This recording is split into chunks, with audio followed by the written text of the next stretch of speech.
the meantime, joining me now to go through those stories and the stories inside the papers is Harrison Griffiths, who's a political commentator. Harrison, good morning. Morning, Rosie. Thanks for having me on. No problem. Shall we start with the Telegraph? This net zero drive. Household energy bills are expected to rise by nearly £120 a year to fund the development of hydrogen gas under the government's net zero plans.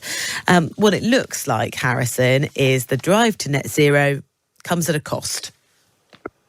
It does indeed, and it's a cost that we've already seen in many ways through increased energy bills and our inability to respond properly to supply shocks in things like natural gas after the Russian invasion of Ukraine and supply chain shocks in Ukraine. What this story says is that we could be looking at an extra £118 on our household energy bills because the government wants to invest in hydrogen gas as part of its net zero plans.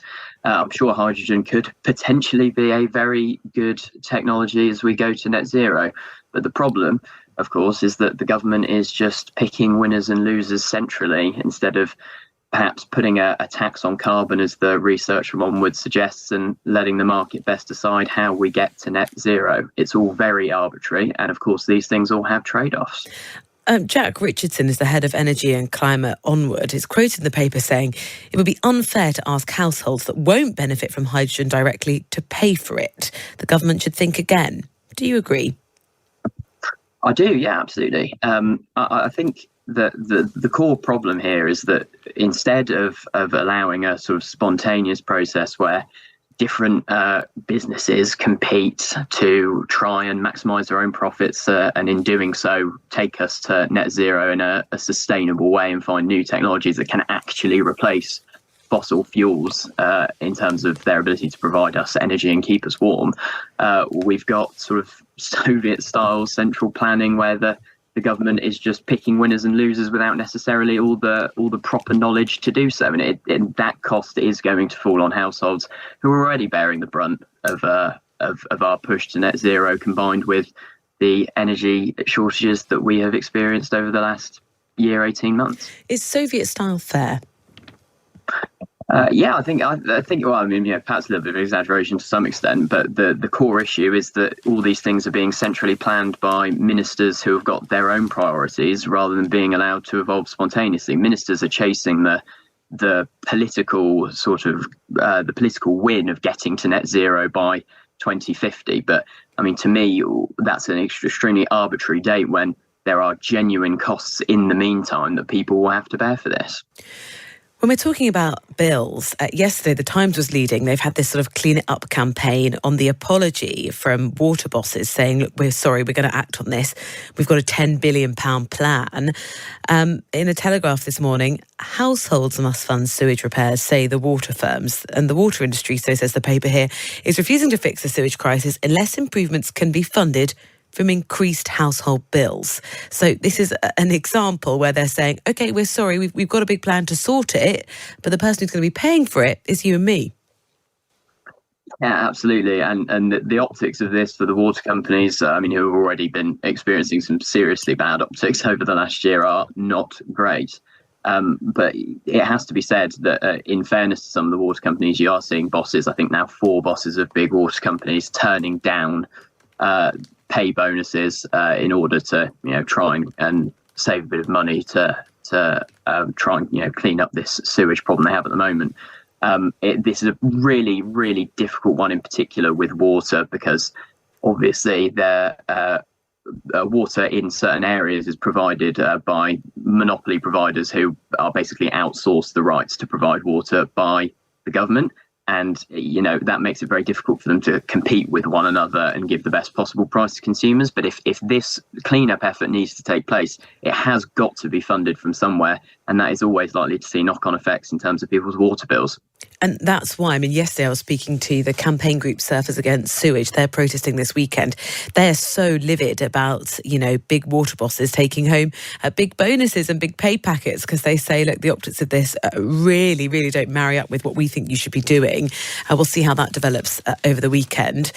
The Daily Mail asked this question. Is this the start of the great AI jobs bloodbath? Of course, they're talking about BT. Workers were giving a bit of a glimpse, so says the paper, into what they're describing as a chilling future. 10,000 jobs by 2030 are going to go from BT to be replaced by artificial intelligence. Is this, Harrison, a sort of exciting opportunity to revolutionise some of our workforce, or are you in the camp that says, no, actually, this is causing real concern? I mean, I've got a foot in both camps to some extent. Certainly not my area of expertise, and I see and read views on both sides of this. On one hand, AI is just yet another testament to human progress, where we could right now be on the brink of a significant revolution that will automate huge sectors of our economy and be able to deliver more for consumers in the long term. On the other hand, AI does have the ability to profoundly change the social and economic status quo that we are used to, more so arguably than any other technological advancement in the past 150 years. And it is important that if we are likely to see significant job losses, if experiments like BT's prove to be successful, and that AI is the way forward in replacing a lot of jobs, that we're honest with ourselves about the really quite profound social changes that will take place as a result. However, what I would say is that big technological advancements in the past, whether it's internal combustion engines, the printing press, steam rail, the printing press, absolutely, have caused those changes. But in the end, they have gone on to create more jobs, which, when human labour is combined with those technological advancements, have actually created more value and paid higher wages to the individuals who are working. So it could go either way, but we've just got to keep an eye on it. And if experiments like BT's are successful, then we could be looking at a quite profound change in the way that we work. Yeah, and defining what is successful, because of course we have an economy where we've all been put out of a job, that won't work. That's the realisation that Rishi Sunak's been talking about, sort of the threats to AI. You mentioned social change. The front page of the Times talks about the dynamic of our relationships changing, and that unmarried cohabiting couples are now the fastest growing kind of family in Britain. Were you surprised by this? A little bit, but perhaps not in the way that you'd expect. I kind of imagined that this had already taken place quite a long time ago. If somebody had just asked me, what's the fastest type of cohabiting couple in the UK, I probably would have said it would be, young unmarried people. I think it's difficult to read too much into it. I suspect some of the usual, socially conservative suspects on the right will say that, ruin of Britain, sign of moral and social decline, and then, maybe they're right. But I think really, let a thousand blossoms bloom. If people are happy and stable in those types of relationships and maybe feel like they don't need a government certificate to tell them how much they love each other, then vive la différence. Yeah, one of the theories sort of that the paper's putting forward is things like financial pressures that just mean, getting married is really expensive, and also that the sort of social stigma around unmarried relationships has really changed, and there's been a lack of that, I guess, that's sort of evident in, I guess, lots of people that I know, and I was about to say your family and friends around me. Sam, I mean, with the wedding things as well. I mean, it just everybody seems to be increasingly trying to outcompete each other with the sort of elaborate weddings, aren't they? Actually, I'm seeing the opposite. I have been to many extraordinarily lavish weddings with, hundreds of people. It's become a bit of a circus. And I think post-lockdown, people who had the smaller weddings, you go to them and you think 30 people are here. This is quite nice. Maybe we don't need to invite all those, university friends you haven't spoken to for ages, or, those invitations where you feel obliged to have people there. So I'm actually seeing a little bit of a shift where people are saying maybe we don't need the whole circus around the wedding. But look, I'm always one for a party and a big celebration. So I'm very keen to still receive those invitations. SATs. Do you remember taking your SATs?